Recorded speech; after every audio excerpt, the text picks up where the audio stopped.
वाहिगुरु जी का खालसा श्री वाहिगुरु जी की फतेह। जिंदगी में कभी कभी ऐसे मोड़ आते हैं जब इंसान अपनी पूरी मेहनत के बाद भी खाली हाथ रह जाता है। सब कुछ होते हुए भी शांति नहीं मिलती, घर होते हुए भी अपनापन नहीं मिलता और मेहनत करते हुए भी बरकत नहीं टिकती। यही हाल उस व्यक्ति का भी था जिसकी कहानी आज हम समझने जा रहे हैं। वह मेहनती था, ईमानदार था, पर जैसे उसकी किस्मत उसके साथ खेल खेल रही थी। फैक्ट्री चलाता था पर चलती नहीं थी। पैसा आता था पर जैसे किसी अदृश्य छेद से बाहर निकल जाता था। घर में हर दिन झगड़े, टेंशन और एक ऐसी बेचैनी जो दिल में सांस लेती थी और रात में नींद चुरा लेती थी। थक हार कर एक दिन वह महापुरुषों के पास पहुंचा। उसने अपने दर्द की पोटली खोलकर रख दी। कर्ज, झगड़े, फैक्ट्री का नुकसान, मन की बेचैनी, सब।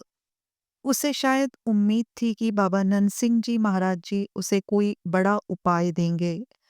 कैसे निवेश करे, कैसे व्यापार बढ़ाए, क्या तकनीक अपनाए। लेकिन बाबा जी ने उसकी बात सुनी और मुस्कुराकर कहा, बेटा, इसका हल काम बदलने में नहीं, नाम से जुड़ने में है। वह चौंक गया, पर बाबा जी ने आगे कहा, घर में प्रकाश कर, अमृत वेले जाग, नितनेम कर और फैक्ट्री में बानी का पहरा लगा दे। सारी बरकत वहीं से आएगी। यह बात उसे मामूली लगी थी। उसे लगा था कि शायद कोई बड़ा उपाय मिलेगा, लेकिन उसने सोचा, जब इतने बड़े महापुरुष कह रहे हैं तो मान ही लेता हूँ। और उस दिन से उसकी जिंदगी बदलने लगी। घर में श्री गुरु ग्रंथ साहिब जी का प्रकाश हुआ। घर की हवा बदल गई, जैसे दीवारों से ही शांति टपकने लगी हो। अमृत वेला घर में पहली बार महसूस हुआ। नितनेम करते हुए उसे एहसास हुआ कि जहां वह हर दिन हजारों चिंताओं में डूबा रहता था, वहां अब मन धीरे धीरे शांत होने लगा है। फैक्ट्री में एक कमरा बनाकर अखंड पाठ शुरू हुआ। मजदूरों को रोज 10-15 मिनट बैठकर बानी सुनाई जाती। यह छोटा कदम था, पर इसका प्रभाव बहुत बड़ा। जैसे ही बानी फैक्ट्री में बसी, फैक्ट्री की किस्मत बदल गई। जो फैक्ट्री बंद होने की कगार पर थी, अचानक चलने लगी। ऑर्डर बढ़ने लगे। लोग कहते, अरे तुम्हारी फैक्ट्री में तो कुछ खास है। और सच भी था, वहां की हवा ही बदल गई थी।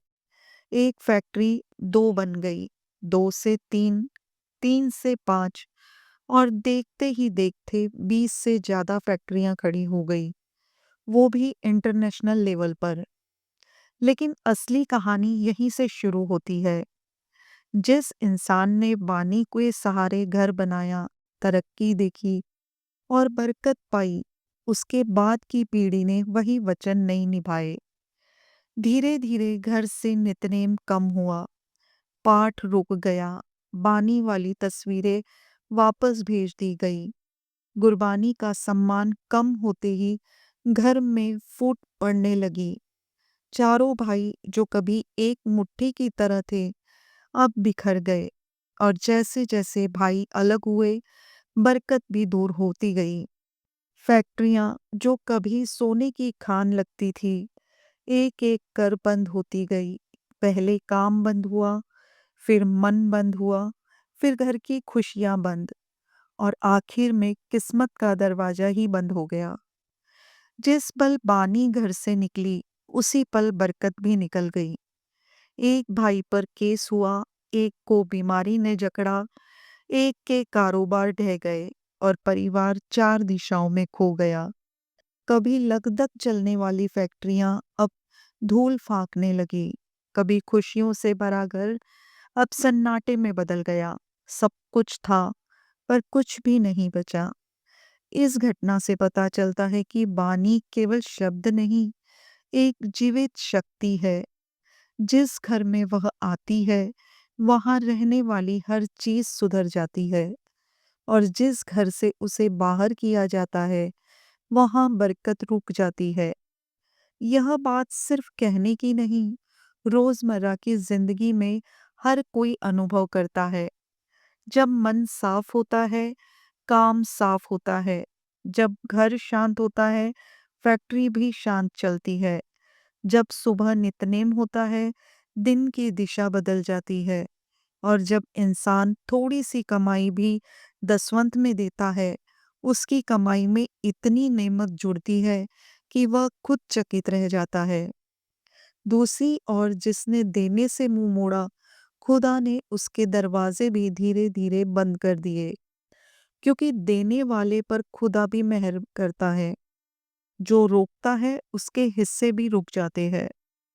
इस घटना का सबसे दिलचस्प हिस्सा राजस्थान वाली कहानी है, जहां एक परिवार को गुरबानी का मतलब तक नहीं पता था, पर उन्होंने केवल संची साहब को सम्मान से घर में रखा और उनके घर में ऐसी कृपा हुई कि डॉक्टर, वकील, पड़ोसी सब हैरान।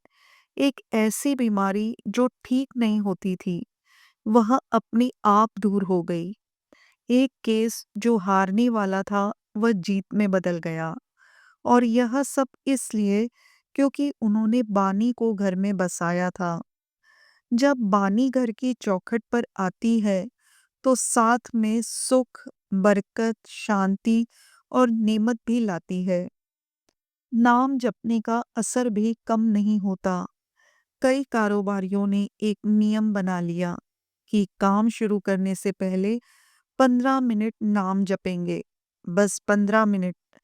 लेकिन इन 15 मिनटों ने उनके काम में ऐसी स्थिरता लाई कि बड़े बड़े व्यापार, जिन्हें संभालना मुश्किल लगता था, जैसे खुद संभलने लगे।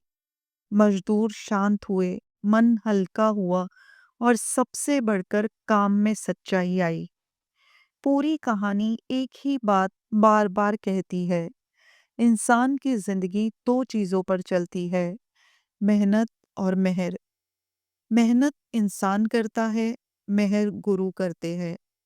मेहनत बिना मेहर अधूरी है और मेहर बिना मेहनत कोई मतलब नहीं। लेकिन जब दोनों एक साथ हो, तो इंसान को रोकने वाला कोई नहीं होता। इस कहानी का निचोड़ यही है कि अगर जीवन में सुख चाहिए, बरकत चाहिए, तरक्की चाहिए, घर में शांति चाहिए और मन में टिकाव चाहिए, तो नाम को अपना सहारा बनाओ, बानी को घर में बसाओ, नितनेम को सांस की तरह निभाओ और वचन को दिल की तरह संभालो। जहाँ नाम रहता है, वहाँ काम खुद रास्ता बना लेता है। जहाँ बानी रहती है, वहाँ दुख दहलीज पार नहीं करते। और जहाँ वचन निभाए जाते हैं, वहाँ नेमत बरसती रहती है।